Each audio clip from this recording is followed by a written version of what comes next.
안녕하십니까. 인문학연구소 인현입니다.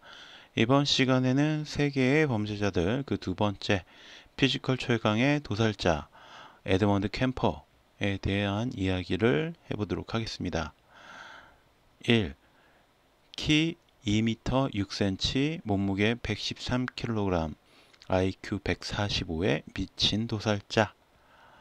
얼마 전 저는 인터넷에서 서칭을 하던 중에 남자가 여자보다 빨리 죽는 이유라는 영상을 보게 됐습니다. 대략적인 내용은 아파트 4층에서 뛰어내리면 죽을까 살까 토론하던 중에 자기는 태권도에서 낙법을 배웠기 때문에 괜찮아 안 죽어 라고 외치고 뛰어내린 남자가 죽었고요. 실내에서 폭죽놀이를 할까 말까 고민하던 남자들이 불이 나도 이불을 덮어서 산소를 차단하면 괜찮아 안 죽어 라고 의견을 모았고 이렇게 의견을 모았던 남자 셋이 죽는 그런 내용이었습니다. 보면서 웃기기도 했지만 사실 꽤 공감이 가기도 했습니다. 갑자기 이런 이야기를 꺼낸 이유는 저도 범죄자들에 대한 내용을 다루면서 이 정도 범죄자는 만나도 안 죽을 것 같은데 라는 허황된 망상에 잠깐 빠졌던 기억이 있었기 때문입니다. 실제로 범죄자들은 일반인과의 의식 흐름 자체가 다르기 때문에 범죄자와 맞닥뜨렸을 때에는 도망가는 게 최선의 방법입니다. 아무튼 이런 잠깐의 망상마저도 포기하게 만들 만한 피지컬을 소유한 범죄자를 만나면 어떻게 될까요? 게다가 그 괴물 같은 피지컬에 더불어 머리까지 좋은 범죄자가 있다면 또 얼마나 살벌할까요? 오늘 이야기할 에드먼드 컴퍼가 바로 그런 영역에 속한 범죄자라고 할 수가 있습니다. 불우한 가전환경과 타고난 사이코패스적 성향. 그동안 국내의 수많은 범죄자들에 대해서 이야기하면서 여러 차례 등장했던 것이 바로 불우한 가정환경이었습니다. 물론 가정환경이 불우했다고 해서 모두 범죄자가 되는 것도 아니고 박한상처럼 빵빵한 집안에서 태어나고 자랐으면서도 폐륜 범죄자가 되는 경우도 많이 있습니다. 하지만 가정에서 학대를 받았다거나 방치되었던 경우에 범죄자로 빠지는 일이 많다는 건 역시 인정할 수밖에 없는 사실입니다. 1948년 미국 캘리포니아주 버뱅크에서 태어난 에드먼드 컴퍼 역시 어린 시절 부모님이 이혼하고 어머니와 누나, 여동생과 함께 살게 됩니다. 그러나 그의 범죄는 가정 환경이 서로 큰 연관성은 없다라고 볼 수가 있는데 이보다 어린 시절부터 이웃집에 고양이를 학대하거나 동생의 인형을 칼로 난도질하거나 찢어놓는 등 폭력적이면서도 반사회적인 행동을 보였기 때문이죠. 그리고 그의 부모가 이혼하던 9살 무렵쯤에는 마침내 고양이를 잡아다 칼로 찔러서 죽이고 몸통은 마당에 묻고 머리는 따로 떼어서 옷장에 숨겨두는 일까지 벌이게 됐습니다. 그러니까 이때부터 벌써 정상은 아니죠. 사이코패스 살인마의 기질이 보인 거예요. 결국 캠퍼의 어머니는 누나와 여동생의 안전을 위해서 캠퍼를 지하실에 내려보내고 그를 감금합니다. 문제는 이 어머니도 결코 정상적인 사람은 아니었다라는 것이죠. 아들이 벌이는 이상행동을 치료할 생각은 하지 않고 감금을 했다라는 것에서 이미 정상적인 판단을 했다라고 볼 수 없지만 기본적으로 알코올 중독에 가정폭력까지 행사하는 어머니였기 때문에 훗날 그녀가 죽었을 때도 캠퍼의 누나나 여동생은 전혀 슬퍼하지 않았다라고 합니다. 아무튼 그렇게 어머니와 불화가 커져가던 캠퍼는 점점 반사회적인 인격장애의 모습을 갖추어 갔지만 학교에서는 그 큰 키, 16살 때 이미 193이었다고 해요. 에도 불구하고 다른 아이들의 괴롭힘의 대상이 되었다고 합니다.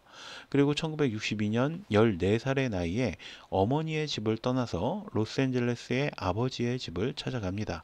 하지만 이미 아버지는 재혼을 했던 상태였고 자신을 찾아온 캠퍼를 부담스러워했습니다. 결국 1년도 되지 않아서 그의 아버지는 캠퍼를 자신의 부모님, 그러니까 캠퍼의 조부모, 집에 맡겨두고 다시 찾아오지 않았고요. 어머니의 학대와 아버지의 버림에 분노한 캠퍼는 마음속 가득 분노가 차올랐습니다. 특히 딱히 정서적 교감을 나눈 적이 없던 조부모와 분노로 들끓던 캠퍼의 사이에는 크고 작은 갈등들이 일어날 수밖에 없었고, 어느 날은 조부모가 키우던 개를 밟아 죽이는 일까지 벌이게 됩니다. 특히 미국이라는 나라의 특성상 총기 구입이 가능했던 캠퍼는 매일 토끼나 새 같은 동물을 총으로 쏘아 죽였고, 이 일로 인해서 할머니와 잦은 마찰을 빚었습니다. 그리고 비슷한 이유로 언쟁을 벌이던 1964년 8월 27일, 마침내 캠퍼는 할머니를 총으로 쏘고 부엌칼을 이용해서 3차례나 더 찔러 살해를 합니다. 그리고 마트에 갔었던 할아버지가 집에 돌아오기를 기다려서 할아버지마저 총을 쏘아 살해하고 나서 이 두 사람의 시체를 차고에 숨겨 놓습니다. 이후에 정신을 차린 캠퍼는 자신의 범행을 어머니에게 전화를 걸어서 알렸고요. 어머니의 권유에 따라 경찰에 자수를 하게 됩니다. 캠퍼는 캘리포니아 소년법정에서 재판을 받으면서 몇 가지 검사를 받았는데, 이때 그의 IQ가 145라는 사실을 알게 됩니다. 재판장에서 판사는 대체 왜 할머니를 죽였는지 물었고, 캠퍼는 그냥 어떤 느낌인지 알고 싶었어요 라는 대답을 해서 사람들을 경악에 빠뜨렸죠. 그러자 판사는 야, 그렇다면 할아버지는 또 왜 죽였냐 라고 물었고, 이번에는 자비를 베풀기 위해서였다라고 대답을 합니다. 그러니까 아내, 이 할머니에게 일어난 일을 알고서 슬퍼하게 될 할아버지의 고통을 덜어주려고 했다는 것이죠. 당연히 판사는 그가 정상이 아니다라고 판단을 했고요. 캠퍼를 아타스카데로 주립병원, 그러니까 일종의 정신병 질환자 전문 교도소로 보내버립니다. 두 번째, 출소 이후 시작된 연쇄살인. 1969년 12월 18일 가석방된 캠퍼는 지낼 곳이 없는 처지였기 때문에 어쩔 수 없이 어머니의 집으로 돌아가게 됩니다. 한동안 두 사람 사이에 큰 문제는 없는 듯 했습니다. 어머니는 캘리포니아 대학의 사무 보조로 일을 했고, 캠퍼 역시 가석방 조건에 따라 같은 대학 칼리지의 교통과를 다녔다고 해요. 그리고 그를 보호 관찰하는 정신과 의사는 그의 정신병이 완치되었다라는 보고를 올리면서 청소년 시절의 범죄 기록을 말소시켜 줍니다. 캠퍼는 그만큼 철저하게 자신 속의 악마성을 숨기면서 살았던 거죠.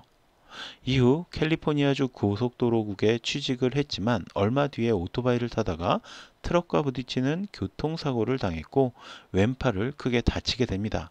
그나마 약 1억 원이 넘는 보상금을 받기는 했지만 일은 그만둘 수밖에 없었고, 집에 머무르는 시간이 많아지면서 어머니와의 불화가 점점 커져갑니다.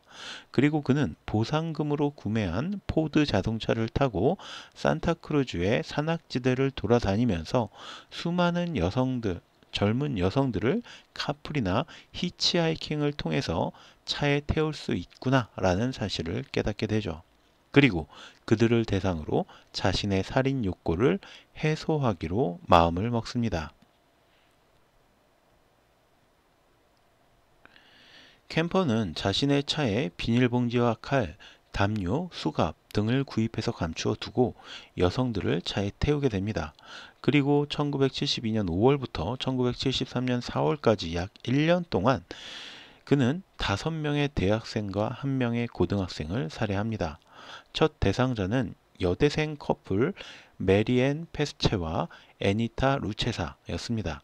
1972년 5월 7일 캠퍼는 그들을 차에 태운 뒤에 외딴 곳으로 데려가 칼로 난자해서 살해했고, 이 시체들을 싣고 집으로 돌아옵니다. 이후 그는 그녀들의 시체를 카메라로 찍었고요. 팔과 다리를 절단한 뒤에 시간을 했습니다. 그러니까 시체를 강간했다는 거죠. 그리고 다시 시체를 싣고 근처 산에 가져다 버립니다. 벌써 악마 같은 행동이죠. 두 번째 살해 대상은 한국인 아버지와 리투아니아인 어머니 사이에서 태어난 아이코 구로 15살의 고등학생이었다고 합니다.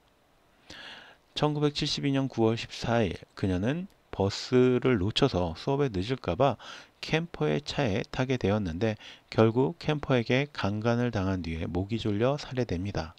캠퍼는 그녀를 차 트렁크에 넣고 뻔뻔하게 술집으로 가서 술을 마신 뒤에 다시 그녀의 시체를 강간했고요. 앞서의 범행과 마찬가지로 사진을 찍은 뒤에 시체를 토막내고 산에 가져다 버립니다. 세 번째 피해자는 신디 샬로 그녀 역시 22살의 대학생이었습니다. 1973년 1월 7일 그녀를 태우고 마찬가지로 한적한 숲으로 들어간 그는 그녀를 총으로 쏜 뒤에 그녀의 시체를 집으로 가져와 목을 잘라서 구강 선교를 했고요. 어머니 방을 마주보는 정원에 묻었습니다.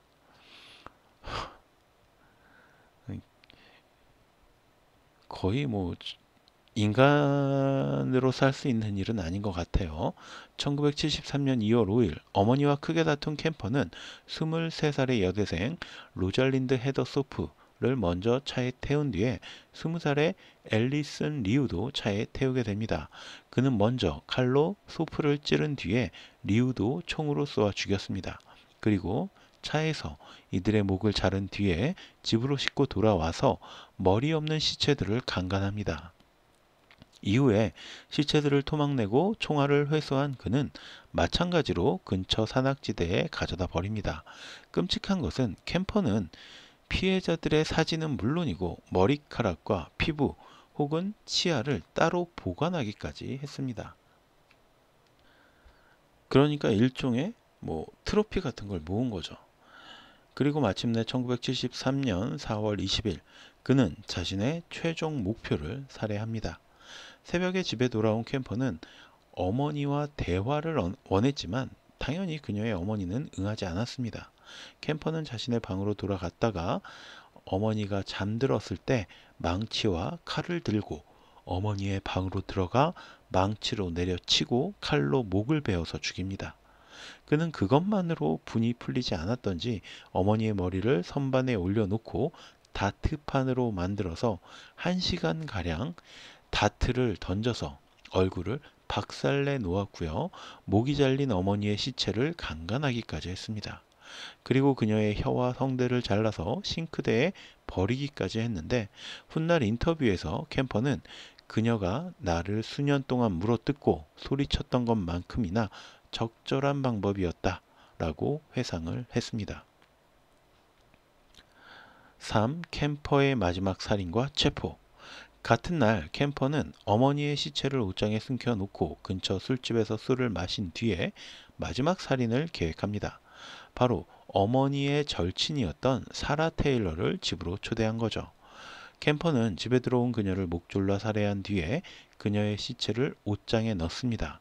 그리고 그는 콜로라도주로 차를 몰고 달아났는데 몇 달이 지나도록 자신을 추적한 사람이 없다라는 사실을 알게 되자 직접 경찰에 전화를 걸어 자신이 어머니와 사라를 살해했다라고 자백합니다. 그러나 경찰은 그의 전화를 장난 전화 정도로 생각하며 무시를 했고요. 캠퍼는 자신이 개인적으로 알고 있던 경찰에게 또 전화를 걸어서 자신이 어떻게 여자들을 살해했는지 구체적으로 설명합니다. 결국 그렇게 그는 자신의 의지에 의해서 경찰에 자수하고 체포가 되었습니다. 1973년 5월 7일 1급 살인 혐의로 기소된 캠퍼는 구치소에서 2차례의 자살을 시도했지만 미수에 그쳤고요. 1973년 10월 23일 그에 대한 재판에서는 정신감정 결과 그에게 정신병이 없다라는 사실도 발각이 되었습니다. 그리고 1973년 11월 8일 마지막 공판에서 그는 스스로 고문에 의한 사형 판결을 요청했지만 캘리포니아 대법원은 사형이 폐지되었기 때문에 종신형을 선고받게 되었습니다. 그리고 캘리포니아 주립 의료시설 교도소로 이송된 그는 현재까지도 그곳에서 수감 생활을 하고 있다라고 하네요. 수감된 이후에 캠퍼는 수많은 언론 인터뷰에 적극적으로 동조했고요. 교도소에서 약 5,000시간에 걸쳐서 수백 건의 오디오북을 녹음했고 FBI의 프로파일링 연구 등에도 협조하며 큰 도움을 주었다고 합니다. 그가 개과천선을 한 것인지 아니면 그저 사람들의 관심을 즐기기 위한 것이었는지는 모르겠지만 10건, 그러니까 조부모까지 포함해서 10건의 살인, 사체 손괴, 사체 유기, 시간, 식인 등의 인간이 상상할 수 있는 최악의 범죄를 모두 저지른 그에게 지금의 생활은 지나치게 평온한 것이 아닐까라는 생각이 듭니다. 이게 진정으로 법과 정의가 맞는 것인지 의아할 뿐입니다. 자, 그럼 오늘의 이야기는 여기서 마치도록 하고요. 저는 다음 시간에 또 다른 이야기로 찾아뵙도록 하겠습니다. 오늘 제가 들려드린 이야기가 여러분의 흥미와 호기심을 조금이라도 만족시켜 드렸다면 구독과 좋아요도 부탁드리겠습니다. 감사합니다.